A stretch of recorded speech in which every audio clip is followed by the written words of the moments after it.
अस्सलाम वालेकुम। Aftab Iqbal from California real estate and builder Bahria town Karachi. आप हमारी पहले भी बहुत सारी वीडियो देख चुके हैं बहरिया टाउन कराची के बारे में। आज मैं आपको लेटेस्ट अपडेट दूंगा कि किसी भी मुल्क की तरक्की या शहर की तरक्की या सोसाइटी की तरक्की के लिए जो मेन शाहराएँ होती हैं, जो मेन रोड्स होते हैं, मोटर्स वे होती हैं या जितने भी रिंग्स रोड होते हैं, ये कितने ज़्यादा इम्पोर्टेंट होते हैं। आज मैं आपसे बात करूंगा बहरिया टाउन कराची की सराउंडिंग से लेकर जो कराची तक एक रिंग रोड के नाम से एक प्रोजेक्ट चल रहा है। लेकिन आपको पता है लाहौर के अंदर और इस्लामाबाद के अंदर तो इसको रिंग रोड का नाम दिया गया है, लेकिन जो कराची के अंदर इसको नाम दिया गया था मलिर एक्सप्रेस वे का। लेकिन अभी सून एज पॉसिबली इसको जब इसकी ओपनिंग हुई तो इसको इसका नाम कर दिया गया है। सून एज पॉसिबल जैसे ही इसकी ओपनिंग हुई तो इसका भी नाम कर दिया गया है जुल्फ़कार अली भुट्टो एक्सप्रेस वे। मैं आपको बताता चलूं कि किसी भी जो मुल्क की तरक्की होती है उसके अंदर आपको पता है कि जो रोड्स का कनेक्शंस है या मोटरवेज का कनेक्शन है वो बहुत ज़्यादा इंपॉर्टेंट होता है अपनी प्रोडक्ट को इन और आउट करने के लिए। और कराची के अंदर आपको पता है कि दो तरीके से एक्सपोर्ट और इंपोर्ट का काम हो रहा है और ट्रांसपोर्ट और लॉजिस्टिक का काम हो रहा है। एक तो बाय रोड्स और एक समंदर के थ्रू, पानी के थ्रू, जो बहरी है जहाज के थ्रू सामान एक जगह से दूसरी जगह ट्रांसफर किया जाता है। जुल्फ़कार अली भुट्टो एक्सप्रेस वे के बारे में बात करूंगा।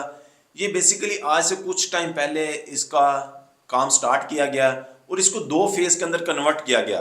एक इसको कुरंगी डिस्ट्रिक्ट 1 के अंदर कन्वर्ट किया गया और एक इसको मलीर डिस्ट्रिक्ट के अंदर कन्वर्ट किया गया। और जो पहला फेज था कुरंगी का, जिसके अंदर 4 ब्रिज थे, जाम सादिक था, ईबीएम काजवे था, शाह फैसल था और कायदाबाद था। ये 4 ब्रिजेस का काम कंप्लीट करके इसको ओपन कर दिया गया है और अभी जो काम हो रहा है वो मलीर डिस्ट्रिक्ट के अंदर काम हो रहा है और सून एज पॉसिबल इसको भी ओपन कर दिया जाएगा। ये डीएचए सिटी और बहरिया टाउन से के साथ ही कथौड़ से ये स्टार्ट होता है और आपको डीएचए कराची के साथ मिलाता है। जो भी आप हैदराबाद से, पंजाब की तरफ से, सिंध से, इंटीरियर सिंध से लोग आएंगे वो उनको कराची जाने के लिए अब M9 मोटरवे से सराबकोट और सराबकोट से आगे नहीं जाना पड़ेगा, बल्कि वो डीएचए सिटी के पास से ही अपना रूट लेंगे इसके ऊपर एक्सप्रेस वे के ऊपर और वो सीधे डीएचए सिटी पहुंच जाएंगे। ये असल में पब्लिक पार्टनरशिप के तहत इसको मंसूबे को स्टार्ट किया गया और तकरीबन 25 साल के लिए पब्लिक पार्टनरशिप के थ्रू चलेगा और फिर बाद में इसको गवर्नमेंट जो है वो टेक ओवर करेगी। जितने इसके टूल्स हैं या जो भी चीज़ें हैं वो पब्लिक पार्टनरशिप के थ्रू इसको रन किया जाएगा और इसके बेनिफिट्स भी पब्लिक पार्टनरशिप के थ्रू ही डिवाइड किए जाएंगे। और इसका तकरीबन उस टाइम तो इसका 27 अरब रुपए बजट रखा गया था, लेकिन आपको पता है कि चीज़ों की कास्ट ज़्यादा होने की वजह से अभी इसका तकरीबन बजट 40 अरब के करीब लेके जा चुके हैं। और जैसे ये दूसरा ब्रिज कंप्लीट हो जाएगा, आपका बहरिया टाउन कराची से डीएचए सिटी का जो फासला है वो घंटों का फासला आपका मिनटों के अंदर तय होगा। आपको पता है कि जब भी फासले कम होते हैं तो अपॉर्चुनिटीज ज़्यादा आती हैं, इन्वेस्टमेंट के ऑप्शन भी ज़्यादा आते हैं। बहरिया टाउन कराची के अंदर इस टाइम जो सबसे अच्छा ऑप्शन है इन्वेस्टमेंट करने का वो अभी है, क्योंकि जब ये एक्सप्रेस वे रन हो जाएगी लोगों की इन और आउट इस तरह बहुत ज़्यादा बढ़ जाएगी, फिर प्राइसेस बहुत ज़्यादा हाई कर जाएंगी। आपको एडवाइस यही है कि जब भी किसी भी सोसाइटी के साथ मोटरवे या एक्सप्रेस वे बड़ी गुजरती है उसकी प्राइसेस इंक्रीज होती हैं और यही काम होगा कि सून एज पॉसिबल बहरिया टाउन कराची की प्राइसेस भी शूट कर जाएंगी जब आपके लिए इन्वेस्टमेंट करना मुश्किल हो जाएगी। और मैं आपको एडवाइस करूंगा कि ख़ास तौर के ऊपर आप कंस्ट्रक्ट प्रॉपर्टी के अंदर इन्वेस्टमेंट करें कि ताकि आपके लिए जितनी चीज़ों की प्राइसेस इंक्रीज हो रही हैं आपके लिए अपना घर बनाना, अपना अपार्टमेंट लेना या कमर्शियल का कोई यूनिट लेना आसान हो।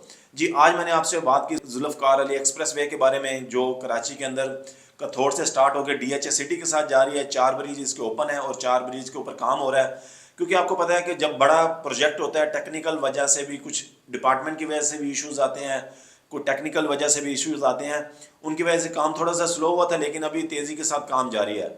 लेकिन अगर एक तो इससे लोगों की इन और आउट बहुत ज़्यादा बेहतर हो रही है और दूसरे इधर नए बिजनेसेस के मौके बहुत ज़्यादा हैं, ट्रांसपोर्ट के लिए बहुत अच्छे ऑप्शन हैं, होटल इंडस्ट्रीज़ के लिए बहुत अच्छे ऑप्शन हैं और इसकी सराउंडिंग के अंदर और जितने भी लोग काम कर रहे थे उनको भी एक्सप्रेस वे होने की वजह से बहुत ज़्यादा बेनिफिट्स मिलेंगे। और इसका फेज़ 1 का काम कंप्लीट होकर इसको ओपन कर दिया गया और फेज़ 2 भी इंशाल्लाह सून एज पॉसिबल ओपन कर दिया जाएगा। सिटी से बहरिया का सफर आप मिनटों में कर सकते हैं। यही आज की अपडेट थी कि आपको बताना था कि जो जुल्फ़कार अली एक्सप्रेस वे है उसको ओपन कर दिया गया और आपके लिए इन्वेस्टमेंट का बहुत अच्छा ऑप्शंस है।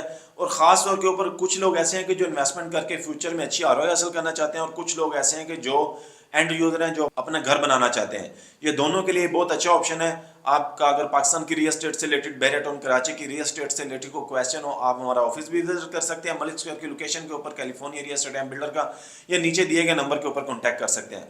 इसी तरह की मजीद वीडियो देखने के लिए हमारे साथ जुड़े रहे। नेक्स्ट वीडियो तक के लिए हमें इजाजत दीजिए। चैनल को सब्सक्राइब करें। Thank you. अल्लाह हाफिज़।